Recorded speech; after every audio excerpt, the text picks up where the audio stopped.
Selamat datang di channel Cerita Cinta. Channelnya cerita cinta romantis. Sebelum lanjut, mohon dukungannya dengan like dan subscribe dulu. Gairah Sang Pemuas, bagian 3. Kau kerja apa? Tanyanya penasaran. Aku punya kafe. Punyaku salah satu yang paling populer akhir-akhir ini. Aku kebetulan sudah membuka cabang keempat. Jawab Elang. Kau benar-benar keren. Aku yakin membangun semua itu bukanlah hal mudah bagimu. Gusti sekali lagi memuji kehebatan Elang. Cowok berambut cepak itu hanya terkekeh mendengar pujian Gusti. Benar-benar tanggapan yang ambigu. Semuanya bisa terwujud, Gus. Asal harus ada keberanian dan juga tekad kuat. Seorang cowok harus begitu bukan? Ujar Elang enteng. Kau benar. Tapi seorang cowok, pasti butuh perjuangan panjang untuk mendapat kesuksesan, apalagi untuk orang kaya aku. Gusti merasa pesimis, mengingat dia tidak terlahir di keluarga yang berada. Mau mampir ke kafeku? Tawar Elang. Mata Gusti membola, dia tentu sangat tertarik. Apalagi dirinya sedang malas kembali ke kos-kosan sekarang. Tapi kalau kau sibuk, kita bisa pergi nan. Enggak, aku mau kok. Lagian aku masih nggak pengen kembali ke kos-kosan, sergah Gusti yang tak perlu berpikir lama untuk setuju. Oke, kita ke sana sekarang. Elang segera mengarahkan mobilnya ke kafe miliknya. Lokasi kafe tersebut tidak begitu jauh. Perlahan Elang menghentikan mobil di parkiran, dia dan Gusti sudah tiba di tempat tujuan. Atensi Gusti tertuju ke arah kafe milik Elang di depannya. Nama kafe itu adalah sekedar kopi, tapi tempatnya ramai sekali. Tempat ini sepertinya benar-benar populer, ungkap Gusti. Ayo kita masuk. Ajak Elang yang keluar dari mobil lebih dulu, dia dan Gusti kini melangkah bersama. Ngomong-ngomong, kau kenapa malas pulang ke kosan? Tanya Elang heran. Kosan yang aku tinggali itu kos-kosan campuran, L. Cowok atau cewek bisa keluar masuk ke sana sesuka hati, jelas Gusti. Benarkah? Elang tersenyum miring, sebuah senyuman yang begitu misterius. Gusti mengangguk, ngeri sendiri aku, L. Ungkapnya. Elang hanya diam. Dia dan Gusti sudah melangkah masuk ke dalam kafe. Tanpa diduga, terlihat Widi dan teman perempuannya di sana. Cewek itu langsung menyapa Gusti dan Elang. Widi tanpa melambaikan tangan sambil tersenyum ceria. Itu Widi kan, El? Kenapa kau nggak bilang kalau dia ada di sini? Tanya Gusti.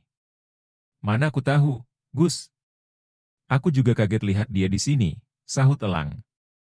Ayo kita samperin. Ajaknya sambil berjalan lebih dulu. Tapi... Gusti ragu untuk ikut, tetapi dia tak punya pilihan lain selain mengikuti. Jantung Gusti berdegup kencang saat sudah berdiri di hadapan Widi.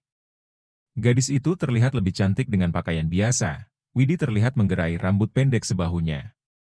Ngapain kau di sini, Wid? Tanya Elang menyelidik. Nongkronglah. Apalagi dong? Kalau kalian? Widi menatap Gusti dan Elang secara bergantian. Ia tanpa memperhatikan penampilan dua cowok tersebut dengan seksama. Jelas mereka memiliki penampilan yang sangat berbeda. Kau nggak tahu, Wid? Kafe ini punya, tepat sebelum Gusti selesai bicara, Elang langsung bertindak. Cowok itu menyuruh Gusti diam dengan cara menginjak kaki. Kenapa? Gusti sontak bingung. Kalian kenapa sih? Tanya Widi yang heran menyaksikan kelakuan Gusti dan Elang. Nggak apa-apa. Kami mau pesan minuman dulu ya, ujar Elang. Ia sengaja merubah topik pembicaraan. Kalau mau gabung, silahkan aja, saran Widi menawarkan. Thanks. Tanggap Elang, sementara Gusti hanya mengembangkan senyum. Keduanya segera beranjak dari hadapan Widi. Ayo ikut aku. Elang mengajak Gusti menaiki tangga. Mereka lalu memasuki sebuah ruangan di lantai 2. Di sana terdapat meja kerja, sofa, bahkan tempat tidur berukuran kecil. Kau kenapa nggak mau bilang ke Widi kalau kafe ini milikmu? Tanya Gusti heran. Waktunya belum tepat aja buat kasih tahu dia, sahut Elang. Kenapa begitu? Gusti tak mengerti. Udah jangan dipikirkan. Sekarang, Kau mau minum apa? Elang sengaja merubah topik pembicaraan. Terserah aja deh, yang penting gak mahal. Ujar Gusti, dia duduk ke sofa. Kau kenapa mikirin harga sih? Aku kan ngajak kamu ke sini sebagai tamu. Kau nggak perlu bayar, ucap Elang sembari duduk ke sofa. Thanks ya, kau baik banget. Pesankan menu yang paling populer aja deh, ungkap Gusti. Oke, tunggu bentar. Elang pergi keluar dari ruangan, pandangan Gusti mengitari ruangan tersebut. Hingga tak lama kemudian Elang kembali. Ia membawakan 2 gelas minuman segar yang dilengkapi kue makaron. Gusti segera menikmati suguhan Elang. Kelopak matanya langsung terbuka lebar, karena makanan dan minumannya enak sekali. Ini kau buat sendiri. Enak banget, ungkap Gusti sambil manggut-manggut. Enggak lah. Kalau kuenya aku pesan di toko kue terbaik, sahut Elang sembari memperhatikan Gusti dengan serius. Kau sangat tampan, Gus. Puji Elang tiba-tiba. Gusti membulatkan mata.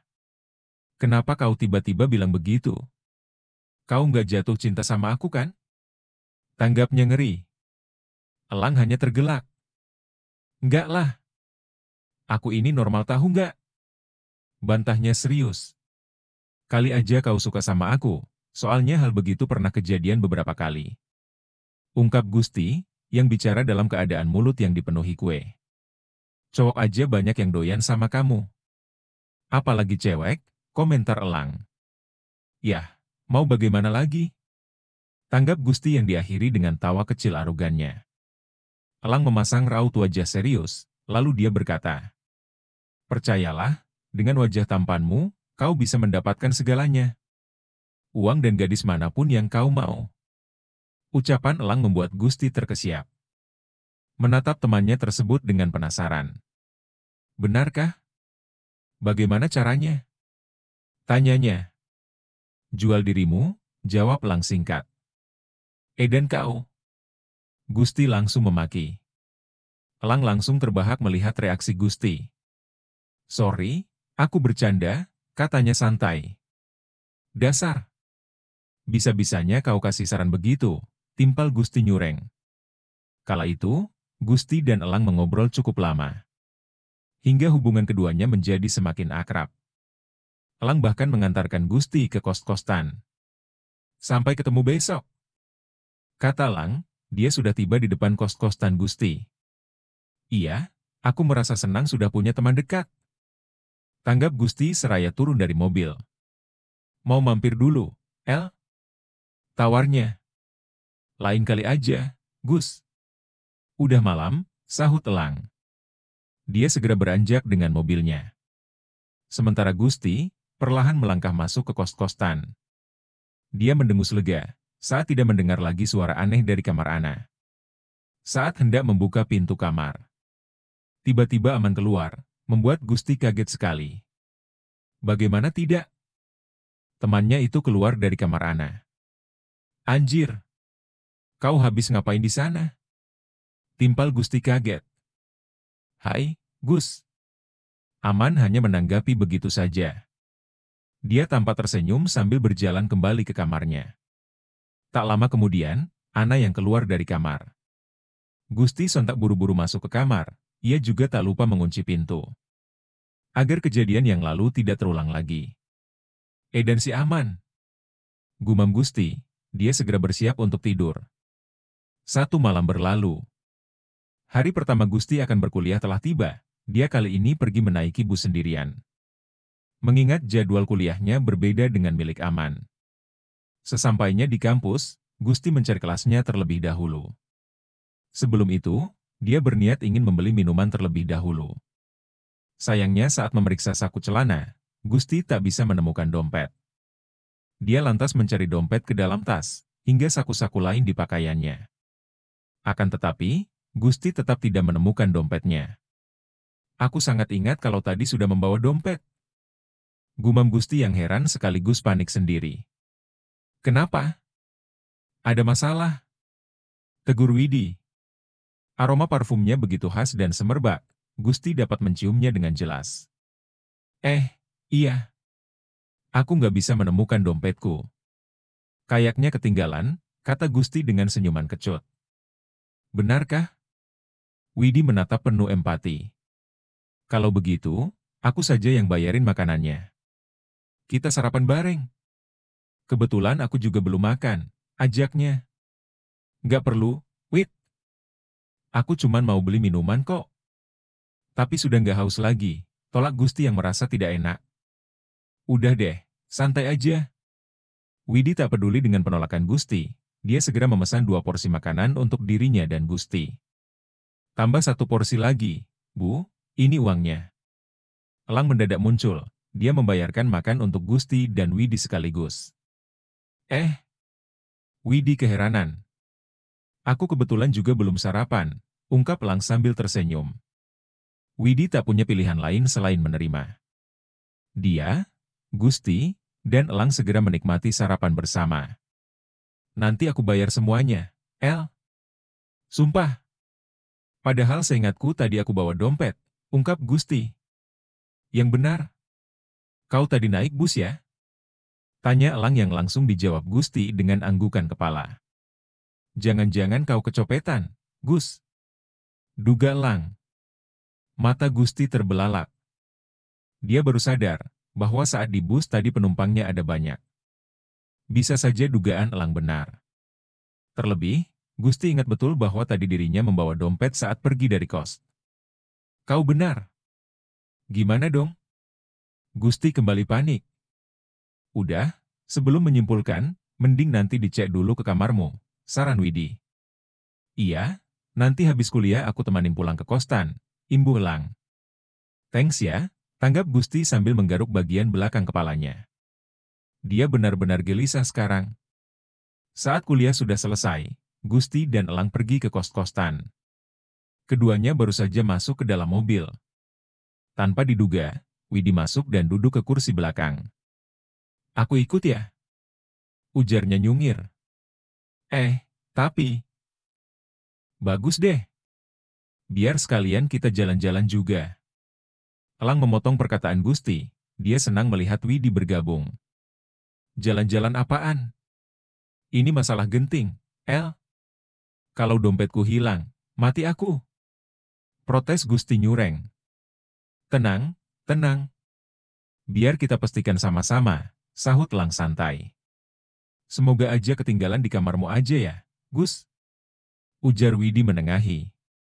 Semoga aja ya. Gusti menanggapi sambil melirik Widi yang terlihat dari cermin. Elang lantas menjalankan mobil. Dalam perjalanan, Gusti tak bisa menahan diri untuk melirik Widi. Cowok itu merasa perasaannya tidak karuan. By the way, kau kenapa nggak gabung sama teman-teman cowekmu, Wid? Tanya Gusti, mencoba memberanikan diri untuk angkat suara. Lagi malas aja. Jujur ya, aku tuh lebih suka temenan sama cowok. Ungkap Widi, seraya mendekat ke kursi depan, menatap Gusti dari sana. Malas ngegosip ya? Tebak Gusti ngasal. Ya, bisa dibilang begitu. Cara bercandaannya juga beda, jawab Widi.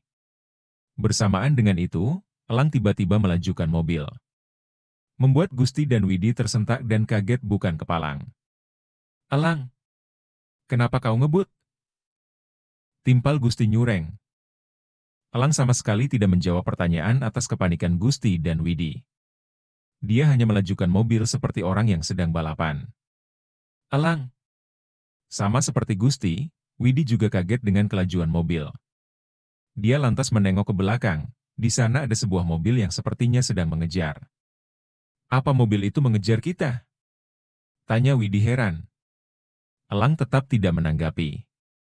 Dia hanya memutar setir dengan lihai, serta menginjak pedal gas sekuat mungkin.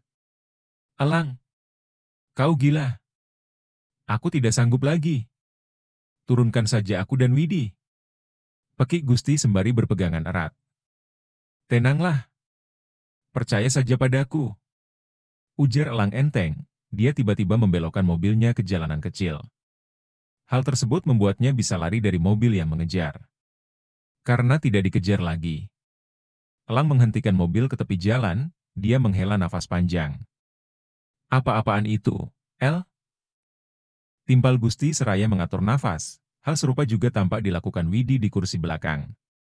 Kita hampir saja bertemu malaikat maut, ucap Widi gemetar. Bukankah itu seru? Elang malah tersenyum lebar. Plak! Gusti langsung menepuk bagian belakang kepala Elang. Seru pantatmu.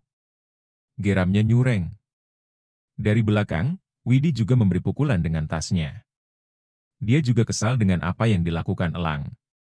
Jangan main-main, El. Kalau tadi ada polisi, kita bisa ditangkap loh, kata Widi kesal. Kalian lebay banget. Sekali-kali hidup itu dibawa santai dong, balas Elang enteng. Mana ada orang yang hampir tabrakan berlagak bersantai sambil minum kelapa? Sarkas Gusti yang tak habis pikir. Ya sudah, ayo kita ke kostanku. Lanjutnya enteng. Oke. Elang kembali menjalankan mobil. Selang beberapa menit, dia tiba di tempat tujuan. Gusti bergegas turun dan masuk ke kamarnya.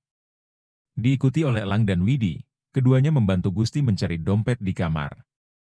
Sayangnya setelah lama dicari, dompet Gusti tidak ditemukan di mana-mana. Sialan. Kayaknya aku beneran kecopetan. Keluh Gusti sembari mengacak-acak rambut frustasi. Ia mencoba menenangkan diri dengan duduk ke tepi ranjang. Kayaknya begitu, Gus. Aku sama Elang juga nggak menemukan dompetmu di mana-mana, ungkap Widi. Dia menatap penuh empati pada Gusti, lalu duduk ke sebelah cowok itu. Widi memegang pundak Gusti. Yang sabar ya, Gus. Salah satu naik bus, resikonya memang begitu. Lain kali kau harus berhati-hati, ujarnya mencoba menenangkan. Memangnya kau kehilangan uang berapa? Tanya Elang, ia berdiri di depan pintu sambil menyandar. Ini bukan masalah uang, El. Semua kartu-kartu pentingku ada di sana. Termasuk KTP. Jawab Gusti. Sekarang aku harus membuat KTP lagi, Edan. Umpatnya kesal akan nasib yang menimpa. Udah. Masalah itu sepertinya aku bisa bantu, tanggap Elang. Atensinya teralih pada suara dari kamar sebelah. Bersambung.